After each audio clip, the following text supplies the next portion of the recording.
இது மகிமை நேரம்.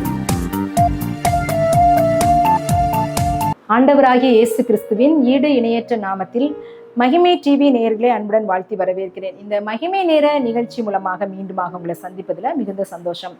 நாம் இந்த மாதத்துல நம் வாழ்வில் ஏன் முட்கள் அப்படின்னு சொல்லி நம்ம தியானித்து வருகிறோம். நம்முடைய பாவத்தின் நிமித்தமாக அந்த முட்களான சூழ்நிலைகள் நமக்கு காணப்படுகிறது. தெய்வீக திட்டத்துக்கு நேராக நம்மை வழி நடத்துகிறதற்காக கூட நம்முடைய வாழ்வில் முட்கள் அனுமதிக்கப்படுகிறது.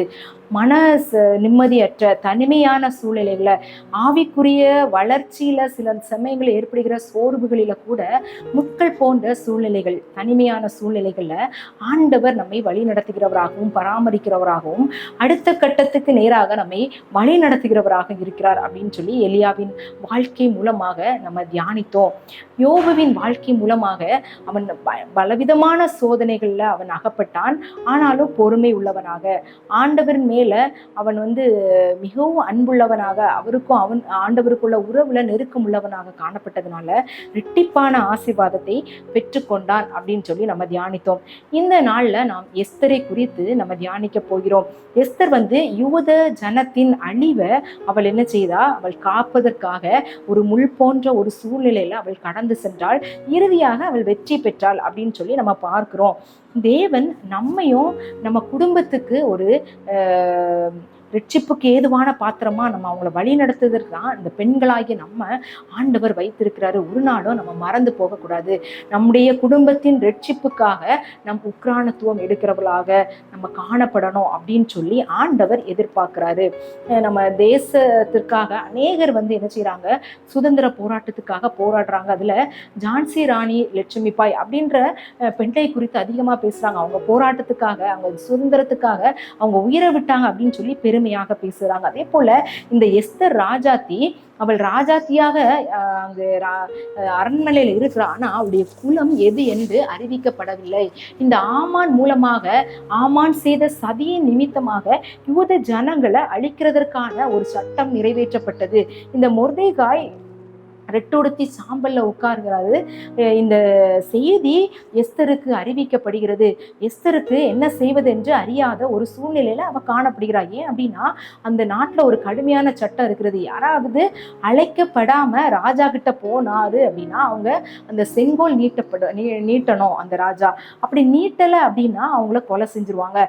அப்படிப்பட்டதான கடுமையான சட்டம் இருக்கு. அது ராஜா குமாரத்தியா இருந்தாலும் யாரா இருந்தாலும் ஒரே சட்டம் தான். 30 நாள் அளவும் என்ன ராஜா என்ன செய்யல, அழைக்கவே இல்லை. நான் எப்படி அங்க போகிறது அப்படின்ற ஒரு அங்கலாய்ப்பின் சூழ்நிலையில இந்த மொர்தெகாய் சொல்றான், இந்த காலத்துல நீ மௌனமா இருந்தனா யூதருக்கு ரட்சிப்பு வேற இடத்துல இருந்து வரும், அப்ப நீயும் உன் குடும்பத்தாரும் சாவீர்கள் அப்படின்னு சொல்லும் போது அவன் சொல்றான், எனக்காக நீங்க ஜெபியுங்கள் அப்படின்னு சொல்லி, நான் செத்தாலும் சாகிறேன் அப்படின்னு சொல்லி ஒரு துணிந்து ஒரு பெரிய ஒரு முள் போன்ற ஒரு கஷ்டமான சூழ்நிலையை அவள் கடக்கிறதற்காக யூதருடைய உபவாசத்தை எனக்கு செய்யுங்க அப்படின்னு சொல்லி அவளும் அவருடைய தாதிமார உபவாசம் இருந்து அந்த காரியத்தை செய்தாள் அப்படின்னு சொல்லி நம்ம பார்க்கிறோம். எஸ்தர் என்ன செய்றா? இந்த ஜனத்துக்காக ராஜாவிடம் முறையிடுற. அவ டைரக்டா போய் சொல்லல, ஆண்டவர் அவளுக்கு ஞானத்தை கொடுக்கிறாரு.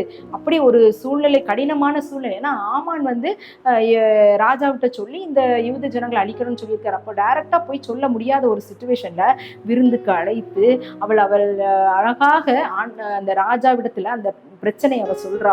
அப்போ அந்த பிரச்சனை மாற்றுவதற்கு ஏதுவான காரியம் வருகிறது.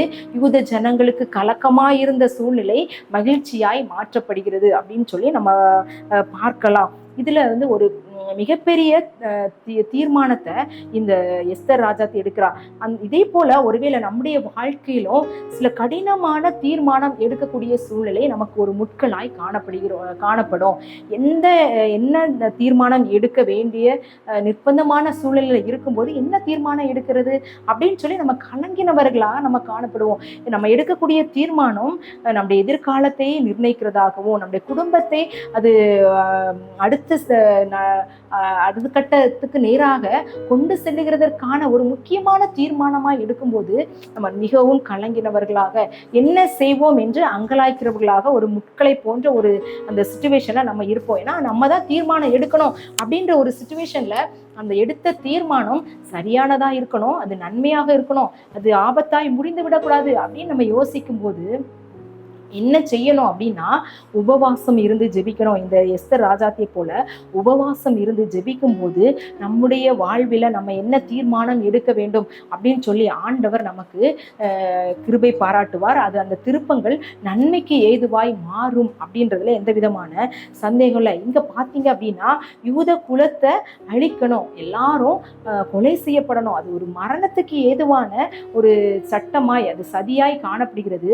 அதுல இந்த யூத குலம் எல்லாம் அழிக்கப்படும் அப்படின்னு சொல்லி இந்த எஸ்தர் ராஜாத்திக்கு அறிவிக்கப்பட்ட போது அவ அந்த அழிவுக்கு பதிலாக அவ என்ன செய்கிறா, வாழ்வு இந்த மக்களுக்கு உண்டாகணும் அப்படின்னு சொல்லி அவள் தீவிரமாய் பிரயாசப்படுகிறாள். இதே மாதிரி அழிவுக்கு நேராக நம்முடைய வாழ்க்கை போகும்போது, நாம் நம்முடைய குடும்பத்தில் உள்ளவர்கள் ரட்சிக்கப்படாத ஒரு சிச்சுவேஷன்ல அழிவுக்கு நேரான சூழ்நிலையில இருக்கும்போது நம்ம உபவாசித்து ஜெபிக்கிறவர்களாக, அப்படிப்பட்ட சூழ்நிலையில அவர்களுக்கு மரணத்துக்கு அல்ல, அவர்கள் நித்தியத்துக்கு நேராக அவர்கள் மீட்கப்படும்படியாக அவர்கள் வாழ்ந்திருக்கும்படியான சூழ்நிலையில அவர்களை வழி நடத்த ஆண்டவர் நமக்கு கிருபை பாராட்டணும். அந்த காரியத்தை தான் பெண்களாகி நமக்கு ஆண்டவர் கொடுத்திருக்காரு.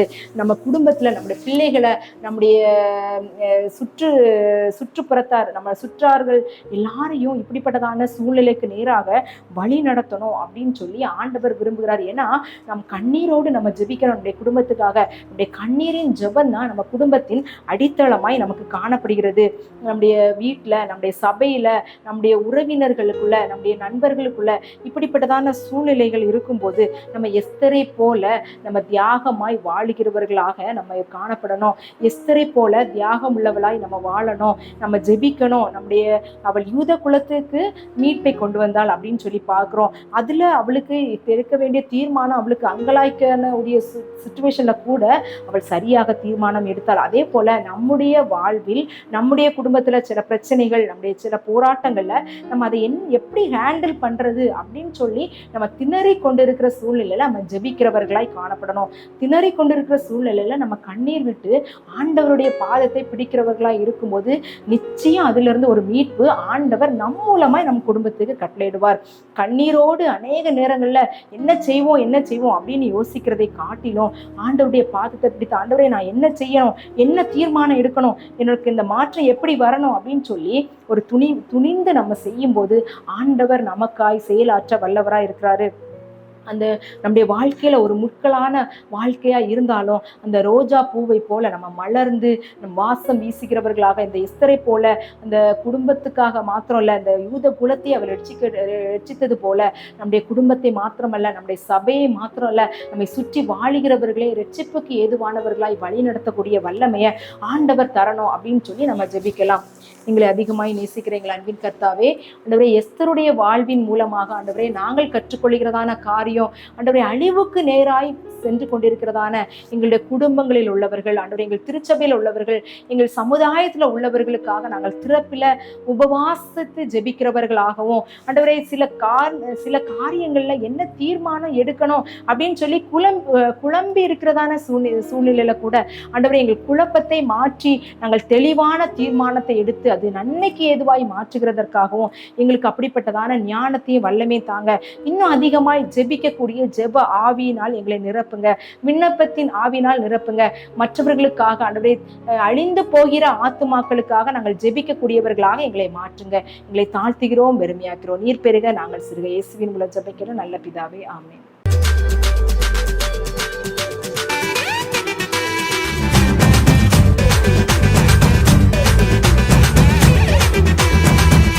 மகிமை மகிமை மகிமை மகிமை மகிமை